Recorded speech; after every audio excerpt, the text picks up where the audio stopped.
Thank you. Welcome back. Let's continue with the next session.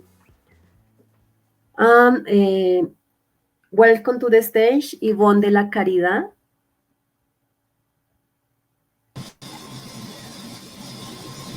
Morning. Yvonne, good morning.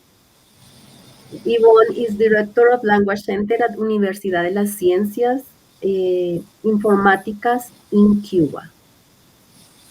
Welcome, Yes. Yvonne. Glad to be here. Thank you. Good morning and good afternoon. This is a report of a work in progress for the creation of a nationwide certification system for English in higher education in Cuba. My name is Yvonne Collada, and I am presenting on behalf of Professors Arlenis Palmero and Tyree Perez, as well as the whole network of Cuban teachers that are working in this initiative. I will give some background information, explain the way the project was designed, the test specifications created, the process of developing our rating scales, and finally, some lessons learned and steps to take in the future.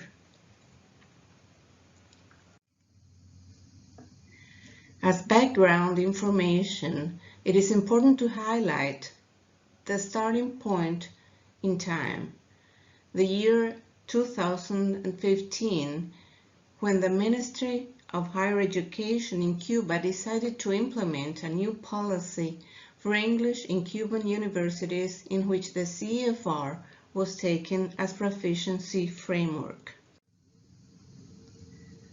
To speak about the challenges that drove us to this project, we should mention the need to implement a new system for teaching and proficiency certification within the new policy, in which the decision was made to set level B1 as the target level, for at least for the first implementation phase of the policy.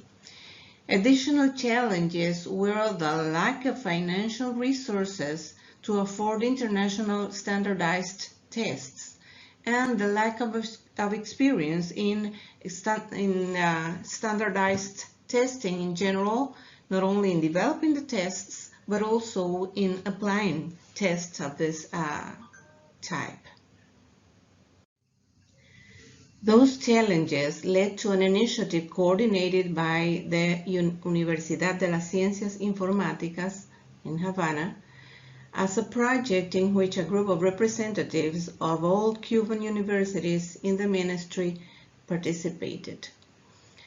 The project has benefited greatly from the expertise of Professor Claudia Harsch, who has led the whole process of research and practice. It has also had the support of a Flemish University Council Cuban ICT Network Program, also from the International Language Testing Association and the British Council in Cuba. The CLAN network has been involved in assessment literacy and cascading and is engaged in the creation, validation, and implementation of a teaching and certification system, including a large-scale standardized exam for proficiency certification of the exit requirement. As the assessment literacy was the first step since the year 2017, 8 hands-on workshops have been developed in which both theoretical and practical aspects of assessment have been approached. The 7 face-to-face workshops and 1 online workshop have been followed by online collaboration stages for task development and feedback among the members of the network. Next, we will deal with two of the most outstanding outcomes of the project so far. The 7th version, revised version of our test specifications, and the 5th version of our rating scales for speaking and writing. Our test specifications, first drafted in 2018, cover every relevant aspect to be taken into consideration for the national exam. To mention just a few, the general section includes the general purpose of the test, of the exam, which is the certification of all university graduates with a standardized exam, the fact that we chose to develop a multi-level test targeting level B1 in the first phase of the policy, but also spanning A2 for those students who in the first 2 years or a few years of a policy could not reach a B1. Test takers would be undergraduate students, mainly Spanish speakers, with some Portuguese speakers. And in the construct, the main skills described in levels B1 and A2 are included. And special attention was paid to those included in the curriculum, the local curriculum. The test is supposed to have 4 equally weighing sections, one for every main skill. As to the language situations, the group decided that topics would be general, professional, and academic English accessible to a general audience. So it is not too specialized, since it is addressed to any major in the universities, and they would have the approach of English as an international language. In the case of reading and listening, our test picks include, among others, the task types, in which we have multiple choice questions, short answer questions, multiple matching, including matching sentence beginnings with clauses or complete sentences, ordering exercises, and filling diagrams or tables. We favor authentic tasks, no pedagogical materials. This is a huge challenge for us, mainly in the case of audio texts for listening.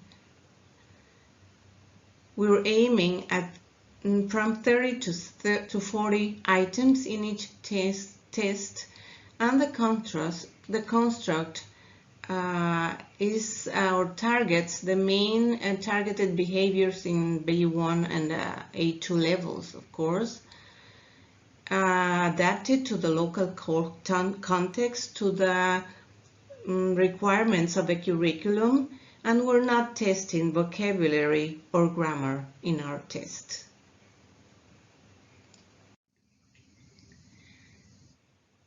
Another very important part of the test specifications is that of dealing with speaking and writing.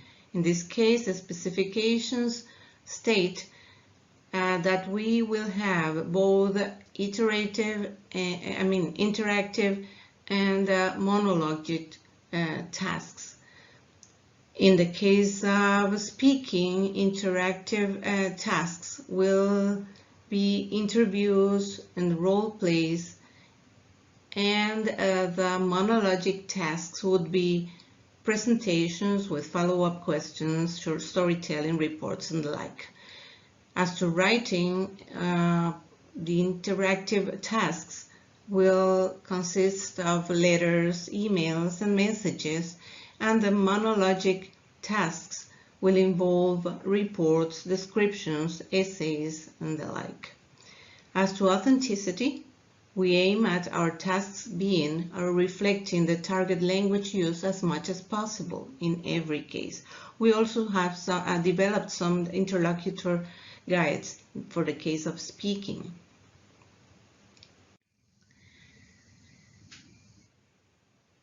The other most relevant outcome of a project so far is our rating skills for speaking and writing. In this case, the approach that we have taken for the development and all the process is an iterative one. We followed a process of adapting descriptors from the CEFR CV, from the two documents, the original documents and the companion volume, and other proficiency descriptors and scales that are internationally recognized. And it was modeled, we designed this process employing intuitive, qualitative, and quantitative stages and in the process, and it was modeled on the research reported by Harsch and Martin in 2012. As a result, we have our fifth version of our rating scales, in which a very important decision was which criteria to include. We finally decided to include vocabulary and grammar for both skills, and we had for speaking the criteria of interaction, and then coherence and fluency combined, and pronunciation. For writing, we had task fulfillment, aside from vocabulary and grammar that we have already mentioned, we have task fulfillment, which is very important for us in this test, as the targeted levels are low. And then we have also coherence and cohesion and orthography. In the case of vocabulary and grammar, we followed the tradition in Cuba of regarding vocabulary and grammar as the main descriptors, and then within them referring to range and appropriateness or accuracy. We kept appropriateness for vocabulary because it is the one that is mostly used and known by Cuban teachers traditionally. The targeted level of a final exam is B1, as already explained. Yet, in the first years, the exam should allow certifying students who can only demonstrate an A2 level. That is why the rating scale encompasses descriptors from A1 plus to B1 plus. We thus followed the CEFR's branching approach, which suggests cutting descriptors into practical local levels. Thus, we had to compare the existing descriptors of the CEFR criterion levels and formulate descriptors that would enable enough differentiation between them to account for the plus levels, which are very difficult to define. Then we started with pre-trials, another part of qualitative phase. In this case, the objective of the pre-trials were to evaluate the usability of the descriptors we had already considered as two different criteria: clarity, pedagogical usefulness, the possibilities for constructive alignment and practicality in our context, the consistency across the levels and the assessment criteria, very important one. And for this, we followed a method that included first a descriptor sorting exercise in which participants were to sort the descriptors blindly as to levels and criteria.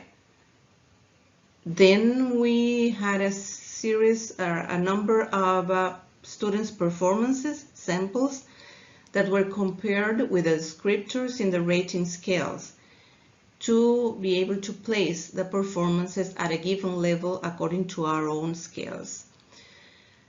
This was followed by a qualitative discussion of digressions and underlined reasons, justifications for each grade given, and a very rich discussion, and then revision of the descriptors where necessary.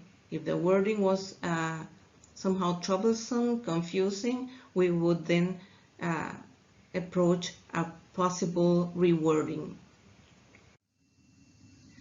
As to the lessons learned, we are now able to say that the CEFR and the companion volume both provide a rich and informative source of and the starting point in rating scale development. However, we need to be aware of the abundance of scales that it has, complexity, the inconsistent wording within the levels and across the scales and levels, the fact that the plus levels are not always provided, I mean the descriptors for the plus levels are not provided, and we also need to take into account the local requirements. So it is advisable to use different methods to gain information on the validity and applicability of a new scale according to these local requirements and according to the or taking into account the inconsistencies of the wording of descriptors from the CEFR, the companion volume, and other scales and proficiency descriptors. As to the next steps, well, we need to finalize our decisions for wording in our sixth version of the rating scales. And now that we have finished our second round of raters training and benchmarking, which we made online, and then enter the quantitative phase, a piloting phase in several Cuban universities, in a sample taken from several Cuban universities and from a number of universities in the island. That will be quite a challenge, and we will start that by the end of a year if the situation with the pandemic allows us to do that. So this is it. We thank you for your attention, and we are here to welcome any questions, comments, suggestions. On behalf of my team, I thank you again, and here we are.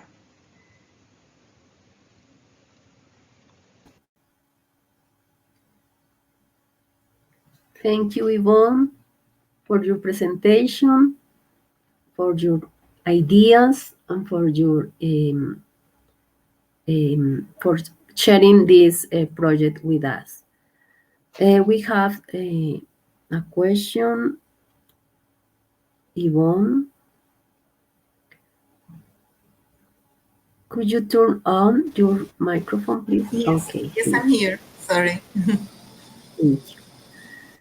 All right, I have a question from Russell Hammond. He says, thank you. Thanks, Yvonne. Would be great to hear whether there are any issues about exam security and how you continue producing items.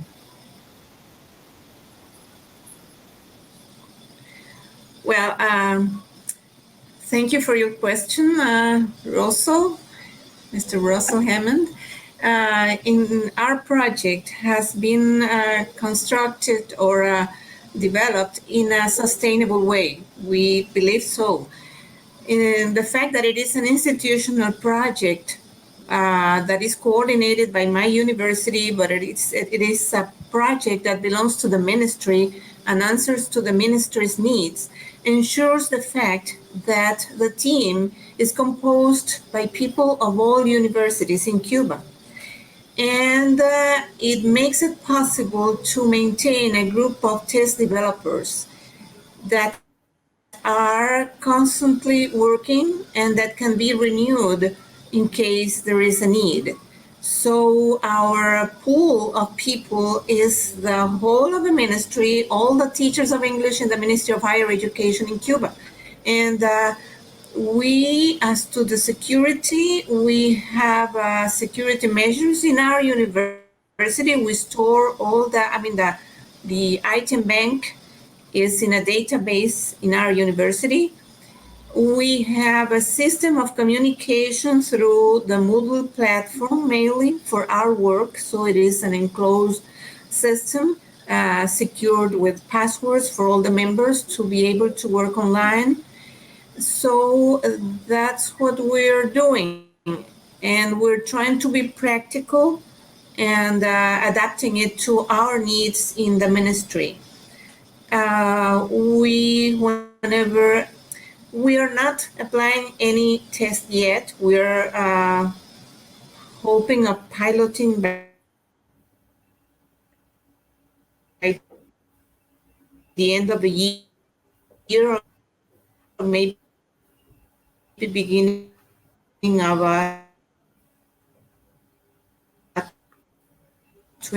next year.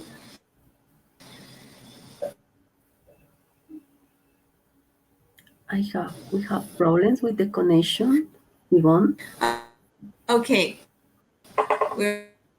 I'm back.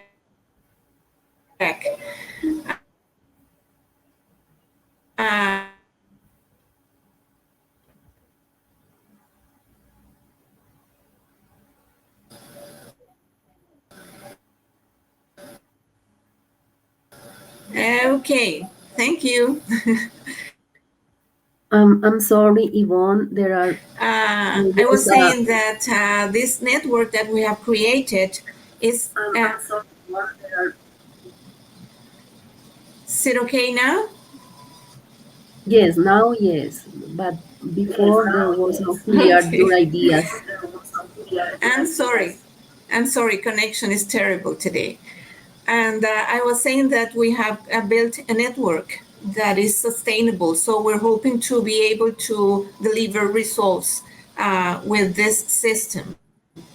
And we meet. Before the pandemic, we met twice a year for workshops, hands-on workshops. And the last one we had in May, and it was online on the Moodle platform and other platforms. So it is going on, it is continuing, our work is on for the future. And we're hoping to continue building our item bank, do our piloting, and deliver results. All right, thank you. Rosel said hello many times, Yvonne. And Diana Isabel Quinchia said thank you for your presentation. I love to learn from you. Greeting from Medellín, Colombia, Universidad de Antioquia. Hi, Diana. Thank Diana, you. yes. All right, I think there is no more questions here. If you have another question, the audience, please write in the chat. Leave your comments.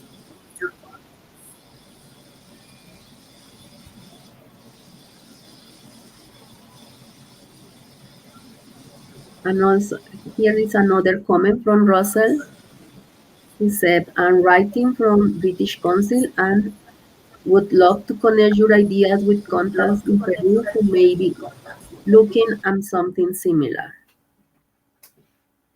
Looking at something similar. That would be great. That would be collaboration, exchange ideas, experiences. That would be great. All right. Here also another comment from Jamie. Thank you, Yvonne. Really interesting work in Cuba, especially with localizing the CEFR. And here Thank another. you, Jamie. Coming from you, that's a compliment. Another comment, please. Here is congratulations on your project. It's from Vicky. Thank you. Thank you, Vicky. Thank you, Vicky.